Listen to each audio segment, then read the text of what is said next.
بسم اللہ الرحمن الرحیم والصلاة والسلام علی رسولہ الکریم وعلی آلہ وصحبہ اجمعین، اما بعد۔ میرے محترم بھائیوں، بہنوں، بچوں، بچیوں، عزیزوں، جاننے والے، نہ جاننے والے، السلام علیکم ورحمۃ اللہ وبرکاتہ۔ کچھ دنوں سے میں قرآن سے اللہ کی پسندیدہ ہستیاں کون ہیں، کہ اللہ کس کو پسند کرتا ہے، ولی دوست کو کہتے ہیں۔ تو اللہ کا دوست کون ہے؟ وہ یہ کوئی وراثتی چیز نہیں ہے کہ ایک بڑے اولیاء اللہ تھے تو اب ان کا بیٹا بھی انہی جیسا ہوگا۔ ہمارے یہاں وراثت چلتی ہے کہ بڑے بزرگ کا بیٹا بھی بزرگ بن جاتا ہے، چاہے وہ کلین شیو ہو، وہ لوگ اس کے پاؤں چوم رہے ہوتے ہیں، جہالت ہے۔ تو آج میں تھوڑا سا سورہ بنی اسرائیل ہے، اس میں بھی سارے اخلاق بیان ہوئے۔ میرے بھائی بہنوں، ایمان لانے کے بعد انسان بنتا ہے، اور اس کے بعد اس کی قیمت، اس کا بڑا پن، اس کی وجاہت، اس کی شرافت وہ پیسوں سے نہیں ہوتی۔ پیسوں سے انسان مالدار تو ہو جاتا ہے، بڑا نہیں بنتا، بڑا نہیں بنتا۔ ہمارا علم غلط ہو گیا۔ بڑا بڑا بندہ جے بولدیاں 3 ملن، یہ 200 مربع، یہ نوابہ فلانا ہے، نوابہ فلانا ہے۔ میرے بھائیو، یہ بالکل غلط علم ہے۔ بڑا وہ ہے جسے اللہ پسند کرے، بڑا وہ ہے جو میرے نبی کی زندگی کے پیچھے چلے، بڑا وہ ہے جس سے اللہ تعالیٰ راضی ہو جائے، باقی سب چھوٹے چھوٹے ہیں۔ تو آج ایک تیسری جگہ سے میں کچھ باتیں قرآن سے عرض کروں گا، جن کا تعلق ہمارے ایمان سے بھی ہے، اخلاق سے بھی ہے۔ وہ ہے بسم اللہ الرحمن الرحیم، وَقَضَىٰ رَبُّكَ أَلَّا تَعْبُدُوا إِلَّا إِيَّاهُ بِالْوَالِدَيْنِ إِحْسَانًا إِمَّا يَبْلُغَنَّ عِندَكَ الْكِبَرَ أَحَدُهُمَا أَوْ كِلَاهُمَا فَلَا تَقُل لَّهُمَا أُفٍّ وَلَا تَنْهَرْهُمَا وَقُل لَّهُمَا قَوْلًا كَرِيمًا وَاخْفِضْ لَهُمَا جَنَاحَ الذُّلِّ مِنَ الرَّحْمَةِ وَقُل رَّبِّ ارْحَمْهُمَا كَمَا رَبَّيَانِي صَغِيرًا۔ یہ بہت بڑا مضمون ہے۔ اللہ نے قرآن بھر دیا والدین کے خدمت کے لیے، والدین کی اطاعت کے لیے، والدین کی ماننے کے لیے۔ پہلا جملہ ہے اور تیرے رب نے فیصلہ کیا، ایک مطلب۔ دوسرا، اور تیرے رب نے حکم کیا کہ بندگی صرف اللہ کی ہے، بندگی صرف اللہ کی ہے۔ عبد اسے کہتے ہیں جو ہر بات پہ سر جھکا دے، عبد اسے کہتے ہیں جو ہر بات پہ بچھ جائے، اس کو عبد کہتے ہیں۔ تو اللہ کہہ رہا ہے میرے بندو، میرا ایک فیصلہ ہے اور میرا ایک حکم ہے، میرے سوا نہ تمہارا ہاتھ کسی کے آگے پھیلے، نہ تمہاری گردن کسی کے آگے جھکے۔ ایک دوسرے سے مدد لینا، اس کو ایک دوسرے کی تعاونوں میں آ جاتا، تعاونوا علی البر والتقوی، ایک دوسرے کا ساتھ دو، ایک دوسرے کی مدد کرو۔ میرے نبی قرضہ اٹھاتے تھے۔ میرے نبی جب انتقال ہوا تو آپ کی زرہ 9 وسق پر، وسق 5 من کا ہوتا ہے، تو وہ جو کے بدلے آپ نے زرہ رکھوائی تھی کہ جب میں تمہیں ادا کروں گا زرہ لے لوں گا، اور آپ کا انتقال ہو گیا، آپ زرہ اپنی واپس نہیں لے سکے۔ وہ چیزیں جن کا تعلق صرف اللہ کی ذات سے ہے اور کوئی نہیں کر سکتا، اس میں صرف اللہ کے آگے ہاتھ پھیلا، جیسے ہم کہتے ہیں مدد، نصرت۔ اللہ کہتا میں ہوں، الا ان نصر اللہ قریب، سنو میری مدد تمہارے قریب ہے۔ تو اللہ تعبدوا الا ایاہ، بس ایک چھوٹا سا جملہ اللہ نے یہاں کے، چونکہ یہاں اللہ نے والدین اور اخلاق بتانے تھے تو اپنے لیے صرف ایک جملہ بولا، باقی باتیں بھی اللہ کے لیے ہیں،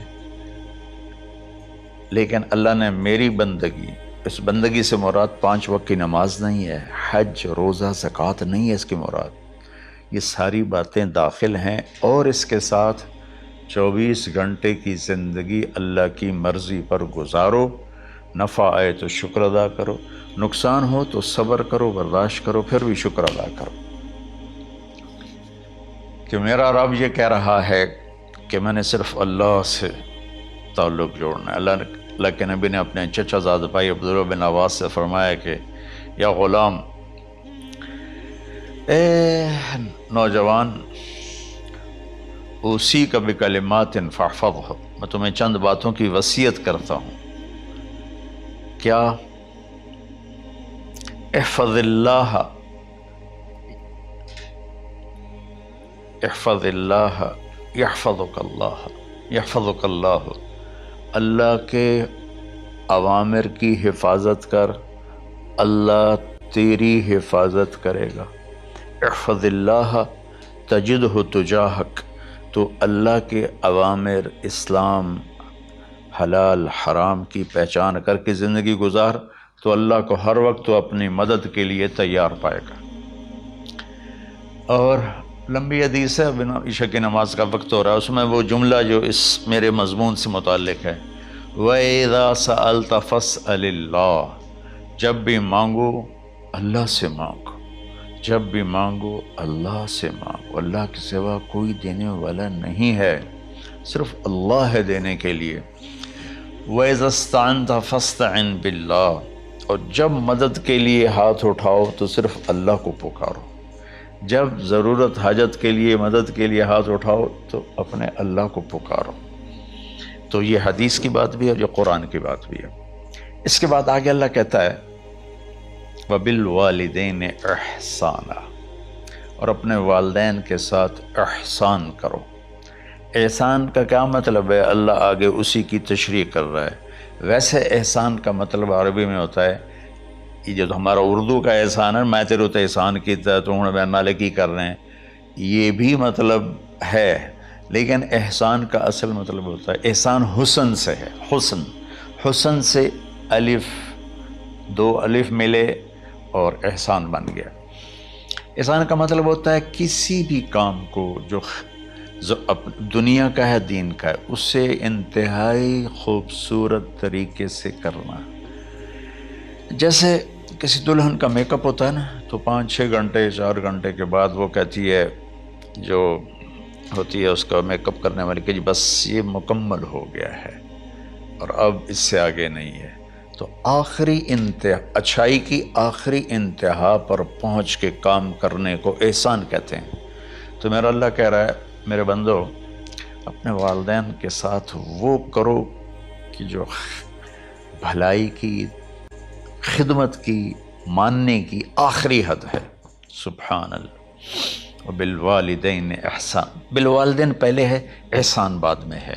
اللہ تعالیٰ نے باقی سب کو پیچھے کر کے فرمایا کہ دیکھو خاص طور پہ ماں باپ کے ساتھ وہ رویہ کرو کہ ان کے دل سے دعائیں نکلیں۔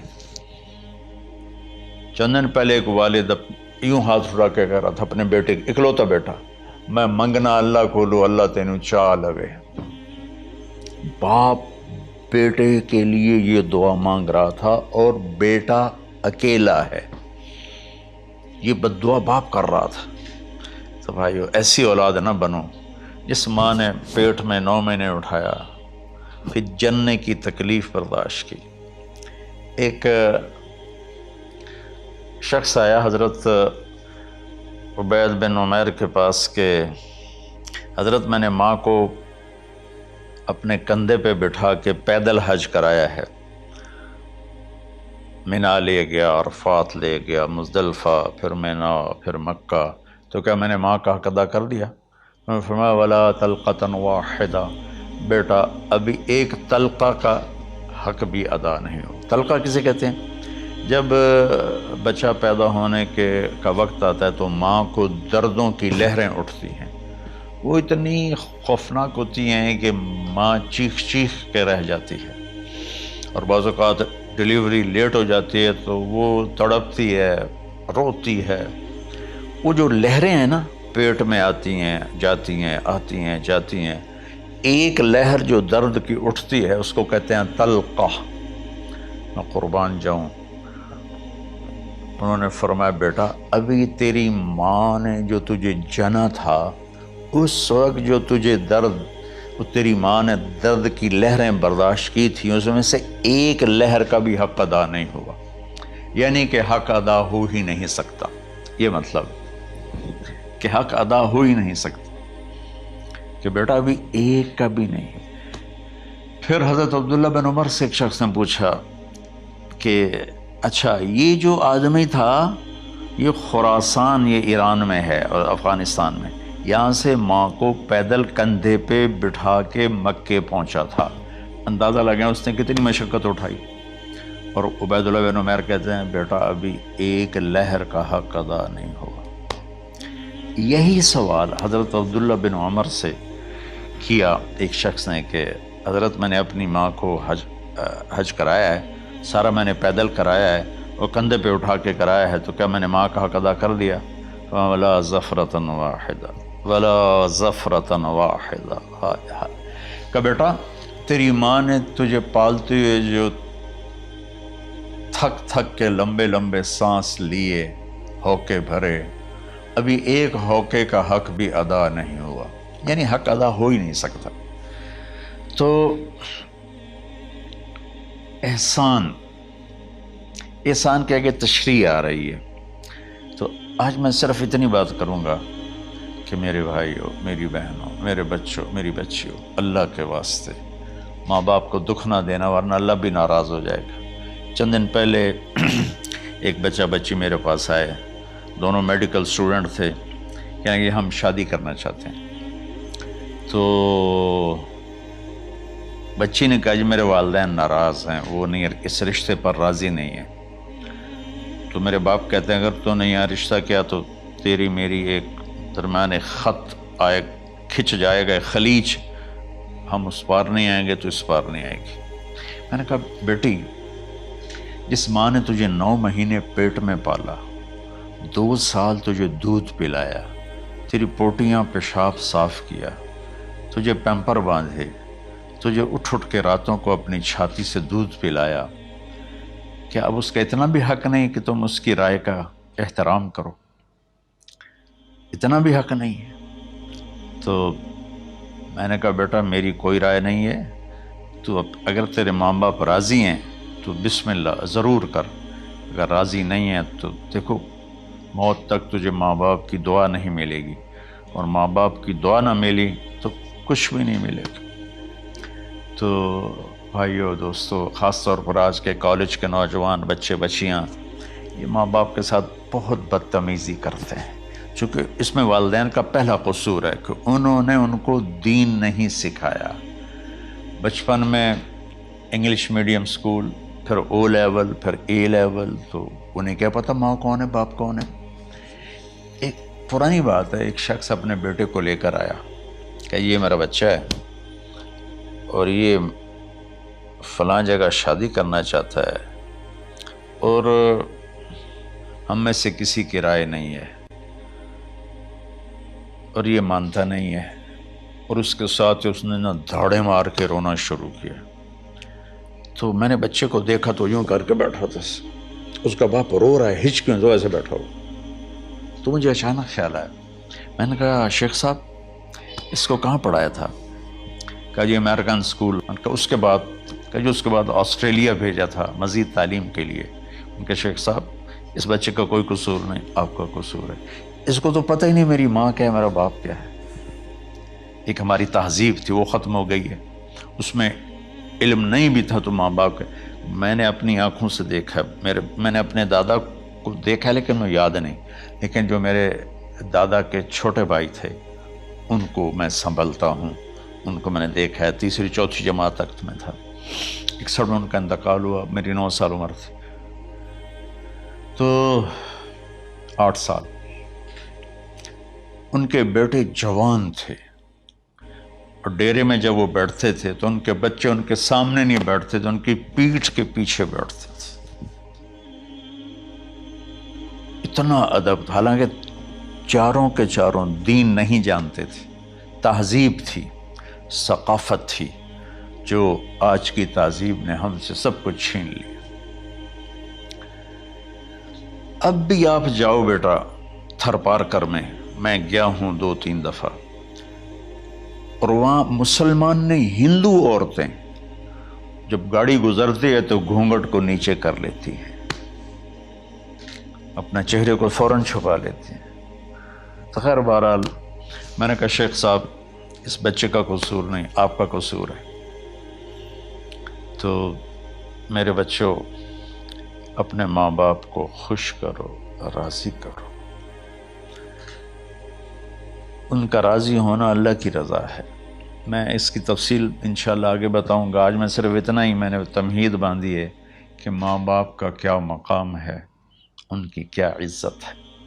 ایک شخص آیا، یا رسول اللہ میرا باپ میرے پوچھے بغیر میرا مال خرچ کر لیتا ہے۔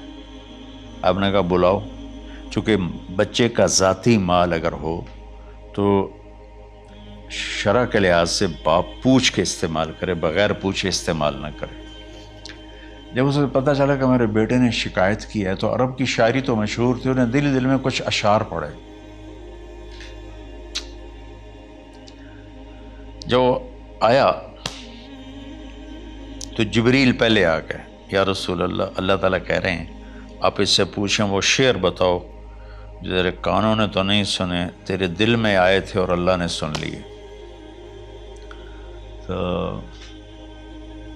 اللہ کے نبی نے فرمایا بھائی تیرا انشاءاللہ کیس سنتے ہیں، لیکن پہلے وہ شعر سناؤ جو تم نے تو نہیں کہے زبان سے پر اللہ نے سن لیے۔ تو پھر اس نے وہ اشعار پڑھے، اور اس کے آگے کیا ہوا یہ میں انشاءاللہ اگلے کلپ میں بتاؤں گا کہ باپ کا کیا مقام ہے، ماں کا کیا مقام ہے۔ السلام علیکم ورحمۃ اللہ۔